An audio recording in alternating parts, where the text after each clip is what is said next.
1961 letter, Buffett Partnership Limited, 810 Kiewit Plaza, Omaha 31, Nebraska, January 24, 1962. Our performance in 1961. I have consistently told partners that it is my expectation and hope, it's always hard to tell which is which, that we will do relatively well compared to the general market in down or static markets, but that we may not look so good in advancing markets. In strongly advancing markets, I expect to have real difficulty keeping up with the general market. Although 1961 was certainly a good year for the general market, in addition, a very good year for us on both an absolute and relative basis. The expectations in the previous paragraph remain unchanged. During 1961, the general market measured by the Dow Jones Industrial Average, hereinafter called the Dow, showed an overall gain of 22.2% including dividends received through ownership of the Dow. The gain for all partnerships operating throughout the entire year after all expenses of operation, but before payments to limited partners or accrual to the general partner, averaged 45.9%. The details of this gain by partnership are shown in the appendix along with the results for the partnerships started during that year. We have now completed 5 full years of partnership operation, and the results of these 5 years are shown below on a year-by-year basis and also on a cumulative or compounded basis. These results are stated on the basis described in the preceding paragraph, after expenses but before division of gains among partners or payments to partners. Year 1957, 3 partnerships operating entire year, 10.4% partnership gain, negative 8.4% Dow Jones Industrials gain. Year 1958, 5 partnerships operating the entire year, 40.9% partnership gain, 38.5% Dow Jones Industrials gain. Year 1959, 6 partnerships operating the entire year, 25.9% partnership gain, 19.9% Dow Jones Industrials gain. Year 1960, 7 partnerships operating the entire year, 22.8% partnership gain, negative 6.3% Dow Jones Industrials gain. Year 1961, 7 partnerships operating the entire year, 45.9% partnership gain, 22.2% Dow Jones Industrials gain. Note that in Dow Jones Industrials gain, this includes dividends received through ownerships of the Dow. On a compounded basis, the cumulative results have been: for year 1957, 10.4% partnership gain, negative 8.4 Dow Jones Industrials gain. Year 1957 to 58, 55.6% partnership gain, 26.9% Dow Jones Industrials gain. 1957 to 1959, 95.9% partnership gain, 52.2% Dow Jones Industrials gain. 1957 to 1960, 140.6% partnership gain, 42.6% Dow Jones Industrials gain. 1957 to 1961, 251% partnership gain, 74.3% Dow Jones Industrials gain. These results do not measure the gain to the limited partner, which of course is the figure in which you are most interested.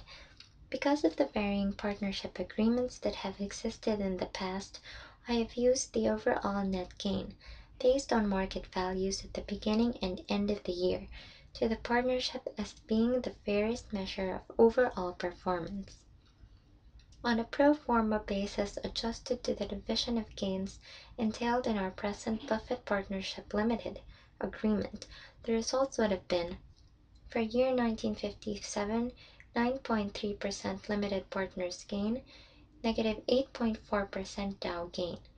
Year 1958, 32.2% limited partners gain, 38.5% Dow gain. Year 1959, 20.9% limited partners gain, 19.9% Dow gain. Year 1960, 18.6% limited partners gain, negative 6.3% Dow gain. Year 1961, 35.9% limited partners gain, 22.2% Dow gain. Compounded. Year 1957, 9.3% limited partners gain, negative 8.4% Dow gain. 1957 to 58, 44.5% limited partners gain, 26.9% Dow gain. 1957 to 59, 74.7% limited partners gain, 52.2% Dow gain. 1957 to 1960, 107.2% limited partners gain, 42.6% Dow gain. 1957 to 61, 181.6% limited partners gain, 74.3% Dow gain. A word about par. The outstanding item of importance in my selection of partners, as well as in my subsequent relations with them, has been the determination that we use the same yardstick. If my performance is poor, I expect partners to withdraw, and indeed I should look for a new source of investment for my own funds. If performance is good, I am assured of doing splendidly, a state of affairs to which I am sure I can adjust. The rub, then, is in being sure that we all have the same ideas of what is good and what is poor. I believe in establishing yardsticks prior to the act. Retrospectively, almost anything can be made to look good in relation to something or other. I have continuously used the Dow Jones Industrial Average as our measure of par. It is my feeling that 3 years is a very minimal test of performance, and the best test consists of a period at least that long where the terminal level of the Dow is reasonably close to the initial level. While the Dow is not perfect, nor is anything else, as a measure of performance, it has the advantage of being widely known as a long period of continuity and reflects with reasonable accuracy the experience of investors generally with the market.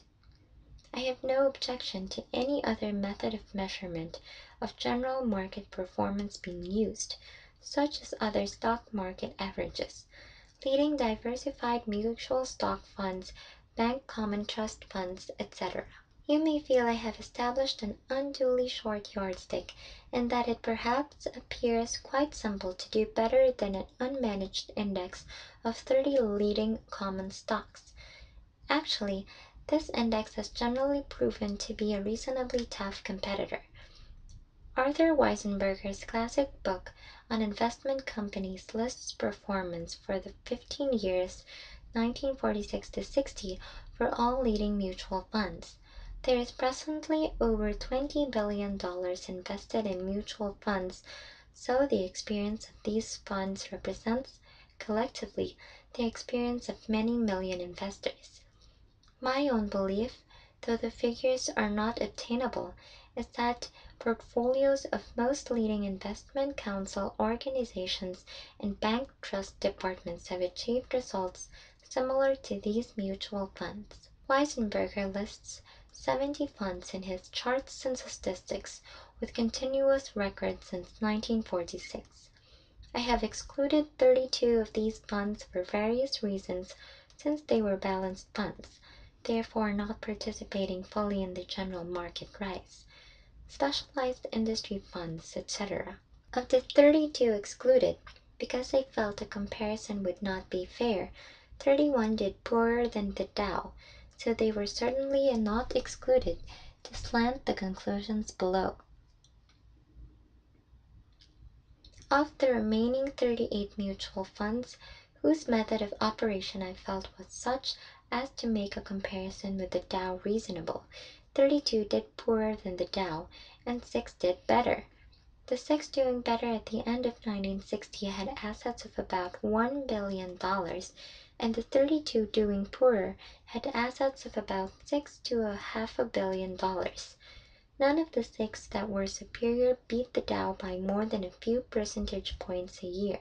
Below, I present the year-by-year results for our period of operation, excluding 1961, for which I don't have the exact data, although rough figures indicate no variance from the 1957 to 60 figures.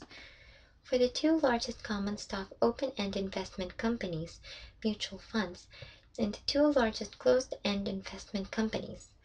Year 1957, negative 12% Massachusetts Investors Trust, negative 12.4% Investor Stock, negative 11.4% Lehman, negative 2.4% Tricontinental, negative 8.4% Dow, 9.3% Limited Partners.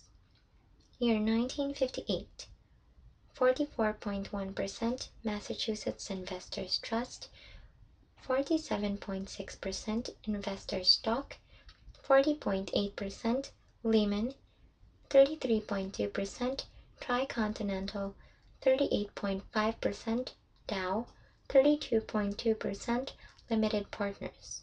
Year 1959, 8.2% Massachusetts Investors Trust, 10.3% Investor Stock, 8.1% Lehman, 8.4% Tricontinental, 19.9% Dow, 20.9% Limited Partners.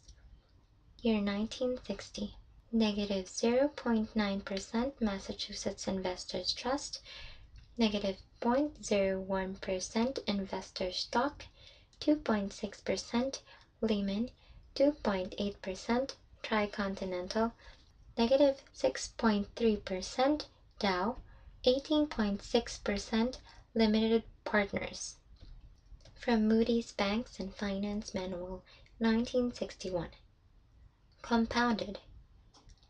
Year 1957, negative 12.0% Massachusetts Investors Trust, negative 12.4% Investor Stock, negative 11.4% Lehman, negative 2.4% Tricontinental, negative 8.4% Dow, 9.3% Limited Partners. 1957 to 58, 26.8% Massachusetts Investors Trust, 29.3% Investor Stock, 24.7% Lehman, 30% Tricontinental, 26.9% Dow, 44.5% Limited Partners.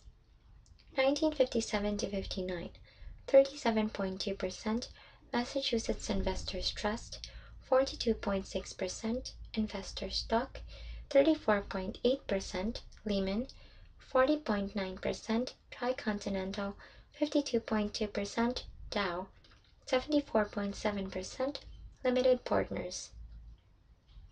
1957 to 60, 36% Massachusetts Investors Trust, 42.5% Investor Stock, 38.3% Lehman, 44.8% Tricontinental, 42.6% Dow, 107.2% Limited Partners. Massachusetts Investors Trust has net assets of about $1.8 billion, Investor Stock Fund about $1 billion, Tricontinental Corporation about $0.5 billion, and Lehman Corporation about $350 million, or a total of over $3.5 billion. I do not present the above tabulations and information with the idea of indicating investment companies. My own record of investing such huge sums of money, with restrictions on the degree of activity I might take in companies where we had investments, would be no better, if as good. I present this data to indicate the Dow as an investment competitor is no pushover, and the great bulk of investment funds in the country are going to have difficulty in bettering or perhaps even matching its performance. Our portfolio is very different from that of the Dow. our method of operation substantially different from that of mutual funds. However, most partners, as all alternative to their investment in the partnership, would probably have their funds invested in a media producing results comparable to the Dow. Therefore, I feel it is a fair test of performance. Our method of operation. Our avenues of investment break down into three categories. These categories have different behavior characteristics, and the way our money is divided among them will have an important effect on our results relative to the Dow in any given year. The actual percentage division among categories is to some degree planned, but to a great extent accidental, based upon availability factors. The first section consists of generally undervalued securities, hereinafter called generals, where we have nothing to say about corporate policies and no timetable as to when the undervaluation may correct itself. Over the years, this has been our largest category of investment, and more money has been made here than in either of the other categories. We usually have fairly large positions, 5% to 10% of our total assets in each of 5 or 6 generals, with smaller positions in other 10 or 15. Sometimes these work out very fast. Many times they take years. It is difficult at the time of purchase to know any specific reason why they should appreciate in price. However, because of this lack of glamour or anything pending which might create immediate favorable market action, they are available at very cheap prices. A lot of value can be obtained for the price paid. This substantial excess of value creates a comfortable margin of safety in each transaction. This individual margin of safety, coupled with a diversity of commitments, creates a most attractive package of safety and appreciation potential. Over the years, our timing of purchases has been considerably better than our timing of sales. We do not go into these generals with the idea of getting the last nickel, but are usually quite content selling out at some intermediate level between our purchase price and what we regard as fair value to a private owner. The generals tend to behave market-wise very much in sympathy with the Dow. Just because something is cheap does not mean it is not going to go down. During abrupt downward movements in the market, this segment may very well go down percentage-wise just as much as the Dow. Over a period of years, I believe the generals will outperform the Dow, and during sharply advancing years like 1961, this is the section of our portfolio that turns in the best results. It is, of course, also the most vulnerable in the declining market. Our second category consists of workouts. These are securities whose financial results depend on corporate action rather than supply and demand factors created by buyers and sellers of securities. In other words, they are securities with a timetable where we can predict, within reasonable error limits, when we will get how much and what might upset the apple cart. Corporate events such as mergers, liquidations, reorganizations, spin-offs, etc. lead to workouts. An important source in recent years has been sellouts by oil producers to major integrated oil companies. This category will produce reasonably stable earnings from year to year, to a large extent irrespective of the course of the Dow. Obviously, if we operate throughout the year with a large portion of our portfolio in workouts, we will look extremely good if it turns out to be a declining year for the Dow, or quite bad if it is a strongly advancing year. Over the years, workouts have provided our second largest category. At any given time, we may be in 10 to 15 of these, some just beginning and others in the late stage of their development. I believe in using borrowed money to offset a portion of our workout portfolio, since there is a high degree of safety in this category in terms of both eventual results and intermediate market behavior. Results excluding the benefits derived from the use of borrowed money usually fall in the 10% to 20% range. My self-imposed limit regarding borrowing is 25% of partnership net worth. Oftentimes we owe no money and when we do borrow, it is only as an offset against workout. The final category is control situations, where we either control the company or take a very large position and attempt to influence policies of the company. Such operations should definitely be measured on the basis of several years. In a given year, they may produce nothing, as it is usually to our advantage to have the stock be stagnant market-wise for a long period while we are acquiring it. These situations, too, have relatively little in common with the behavior of the Dow. Sometimes, of course, we buy into a general with the thought in mind that it might develop into a control situation. If the price remains low enough for a long period, this might very well happen. If it moves up before we have a substantial percentage of the company's stock, we sell at higher levels and complete a successful general operation. We are presently acquiring stock in what may turn out to be control situations in several years hence. Dempster Mill Manufacturing Company. We are presently involved in the control of Dempster Mill Manufacturing Company of Beatrice, Nebraska. Our first stock was purchased as generally undervalued security 5 years ago. A block later became available and I went on the board about 4 years ago. In August 1961, we obtained majority control, which is indicative of the fact that many of our operations are not exactly of the overnight variety. Presently, we own 70% of the stock Dempster, with another 10% held by a few associates. With only 150 or so other stockholders, a market on the stock is virtually non-existent, and in any case would have no meaning for a controlling block. Our own actions in such a market could drastically affect the quoted price. Therefore, it is necessary for me to estimate the value at year-end of our controlling interest. This is of particular importance, since, in effect, new partners are buying in based upon this price, and old partners are selling a portion of their interest based upon the same price. The estimated value should not be what we hope it would be worth, or what it might be worth to an eager buyer, etc., but what I would estimate our interest would bring if sold under current conditions in a reasonably short period of time. Our efforts will be devoted toward increasing this value, and we feel there are decent prospects of doing this.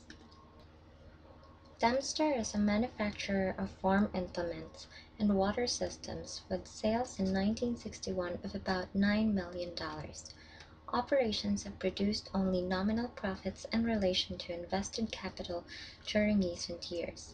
This reflected a poor management situation, along with a fairly tough industry station. Presently, consolidated net worth book value is about $4.5 million, or $75 per share, consolidated working capital about $50 per share, and at year-end we valued our interest at $35 per share. While I claim no oracular vision in a matter such as this, I feel this is a fair evaluation to both new and old partners. Certainly, if even moderate earning power can be restored, a higher valuation would be justified, and even if it cannot, Dempster should work out at a higher figure. Our controlling interest was acquired at an average price of about $28, and this holding currently represents 21% of partnership net assets based on the $35 value. Of course, this section of our portfolio is not going to be worth more money merely because General Motors, U.S. Steel, etc. sell higher. In a raging bull market, operations in control situations will seem like a very difficult way to make money, compared to just buying the general market. However, I am more conscious of the dangers presented at current market levels than the opportunities. Control situations, along with workouts, provide a means of insulating a portion of our portfolio from these dangers. The question of conservatism. The above description of our various areas of operation may provide some clues as to how conservatively our portfolio is invested. Many people some years back thought they were behaving in the most conservative manner by purchasing medium or long-term municipal or government bonds. This policy has produced substantial market depreciation in many cases, and most certainly has failed to maintain or increase real buying power.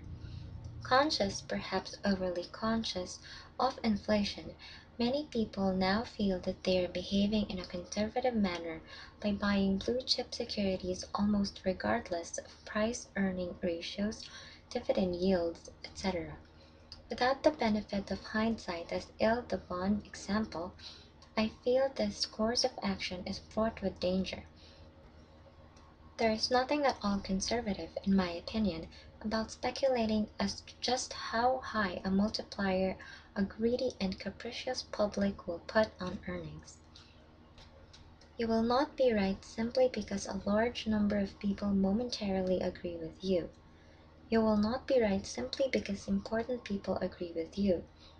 In many quarters, the simultaneous occurrence of the two above factors is enough to make a course of action meet the test of conservatism. You will be right over the course of many transactions if your hypotheses are correct, your facts are correct, and your reasoning is correct. True conservatism is only possible through knowledge and reason. I might add that in no way does the fact that our portfolio is not conventional prove that we are more conservative or less conservative than standard methods of investing. This can only be determined by examining the methods or examining the results. I feel the most objective test as just how conservative our manner of investing is arises through evaluation of performance in down markets. Preferably, these should involve a substantial decline in the Dow. Our performance in the rather mild declines of 1957 and 1960 would confirm my hypothesis that we invest in an extremely conservative manner. I would welcome any partners suggesting objective tests as to conservatism to see how we stack up. We have never suffered a realized loss of more than 0.5% or 1% of total net assets, and our ratio of total dollars of realized gains to total realized losses is something like 100 to 1. Of course, this reflects the fact that on balance we have been operating in an up market. However, there have been many opportunities for loss transactions even in markets such as these. You may have found out about a few of these yourselves, so I think the above facts have some significance. The question of size. Aside from the question as to what happens upon my death, which with a metaphysical twist is a subject of keen interest to me, I am probably asked most often, what effect is the rapid growth of partnership funds going to have upon performance? Larger funds tug in two directions. From the standpoint of passive investments, where we do not attempt by the size of our investment to influence corporate policies, larger sums hurt results. For the mutual fund or trust department investing in securities with very broad markets, the effect of large sums should be to penalize results only very slightly. Buying 10,000 shares of General Motors is only slightly more costly on the basis of mathematical expectancy than buying 1,000 or 100 shares. In some of the securities in which we deal, but not all by any means, buying 10,000 shares is much more difficult than buying 100 and is sometimes impossible. Therefore, a portion of our portfolio, larger sums are definitely disadvantageous. For a larger portion of the portfolio, I would say increased sums are only slightly disadvantageous. This category includes most of our workouts and some generals. However, in the case of control situations, increased funds are a definite advantage. A Sanborn map cannot be accomplished without the wherewithal. My definite belief is that the opportunities increase in this field as the funds increase. This is due to the sharp fall-off in competition as the ante mounts, plus the important positive correlation that exists between increased size of company and lack of concentrated ownership of that company's stock. Which is more important, the decreasing prospects of profitability in passive investments or the increasing prospects in controlled investments? I can't give a definite answer to this since, to a great extent, it depends on the type of market in which we are operating. My present opinion is that there is no reason to think these should not be offsetting factors. If my opinion should change, you will be told. I can say, most assuredly, that our results in 1960 and 1961 would not have been better if we had been operating with the much smaller sums of 1956 and 1957. And a prediction. Regular readers, I may be flattering myself, will feel I have left the tracks when I start talking about predictions. This is one thing from which I have always shied away, and I still do in the normal sense. I am certainly not going to predict what general business or the stock market are going to do in the next year or two, since I don't have the faintest idea. I think you can be quite sure that over the next 10 years, there are going to be a few years when the general market is plus 20% or 25%, a few when it is minus on the same order, and a majority when it is in between. I haven't any notion as to the sequence in which these will occur, nor do I think it is of any great importance for the long-term investor. Over any long period of years, I think it likely that the Dow will probably produce something like 5% to 7% per year, compounded from a combination of dividends and market value gain. Despite the experience of recent years, anyone expecting substantially better than that from the general market probably faces disappointment. Our job is to pile up yearly advantages over the performance of the Dow without worrying too much about whether the absolute results in a given year are a plus or a minus. I would consider a year in which we were down 15% and the Dow declined 25% to be much superior to a year when both the partnership and the Dow advanced 20%. I have stressed this point in talking with partners and have watched them nod their heads with varying degrees of enthusiasm. It is most important to me that you fully understand my reasoning in this regard and agree with me not only in your cerebral regions, but also down in the pit of your stomach. For the reasons outlined in my method of operation, our best years relative to the Dow are likely to be declining or static markets. Therefore, the advantage we seek will probably come in sharply varying amounts. There are bound to be years when we are surpassed by the Dow, but if over a long period we can average 10 percentage points per year better than it, I will feel the results have been satisfactory. Specifically, if the market should be down 35% or 40% in a year, and I feel this has a high probability of occurring one year in the next 10, no one knows which one, we should be down only 15% or 20%. If it is more or less unchanged during the year, we would hope to be up about 10 percentage points. If it is up 20% or more, we would struggle to be up as much. The consequence of performance such as this over a period of years would mean that if the Dow produces a 5% to 7% per year overall gain compounded, I would hope our results might be 15% to 17% per year. The above expectations may sound somewhat rash, and there is no question but that they may appear very much so when viewed from the vantage point of 1965 or 1970. It may turn out that I am completely wrong. However, I feel the partners are certainly entitled to know what I am thinking in this regard, even though the nature of business is such as to introduce a high probability of error in such expectations.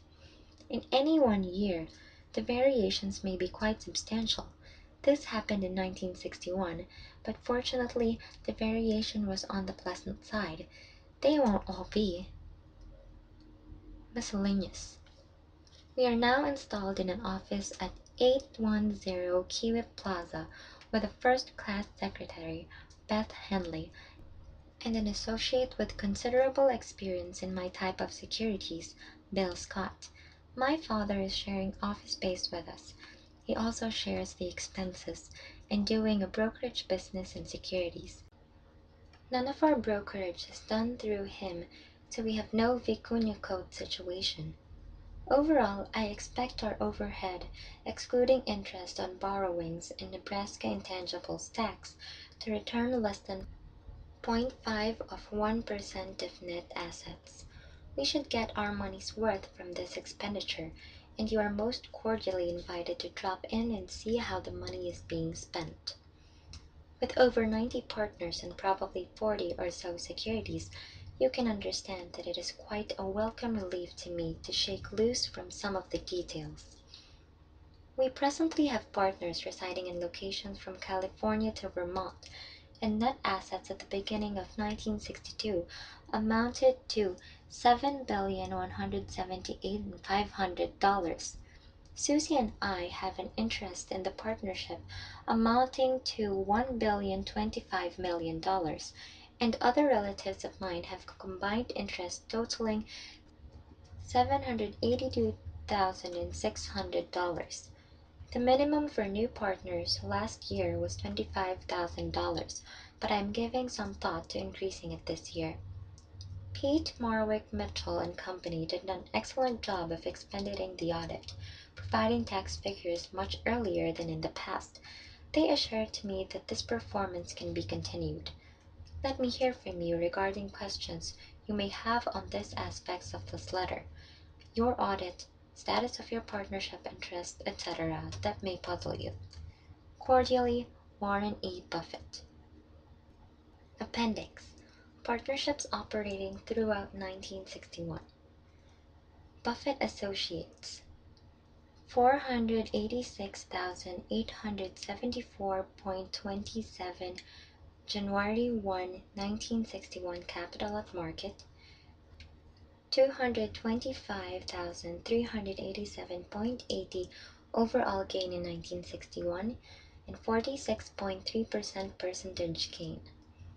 Buffett Fund, 351,839.29 January 1, 1961 capital at market, 159,696.93 overall gain in 1961, 45.4% percentage gain. Dassey, 235,480.31 at January 1, 1961 capital at market, 116,504.47 overall gain in 1961, 49.5% percentage gain. MD, 140,005.24 January 1, 1961 capital at market, 67,387.28 overall gain in 1961, 48.1% percentage gain.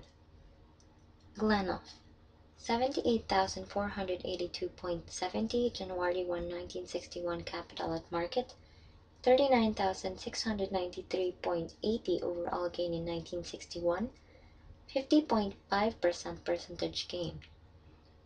Mobuff, 325,844.71 January 1, 1961 capital at market, 149,163.71 overall gain in 1961, 45.8% percentage gain.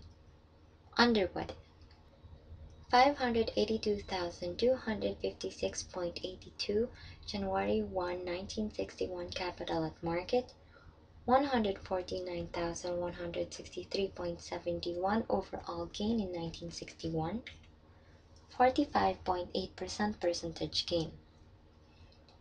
With a total of 2,200,783.34 at January 1, 1961 capital at market, and 1,009,785.25 for overall gain in 1961, and 45.9% percentage gain. Note that gain in assets at market values plus payments to limited partners during year. Partnership started in 1961. And investments. Paid in 100,100 at January 30, 1961, with an overall gain of 35,367.93 and 35.3% percentage gain. Buffett TD.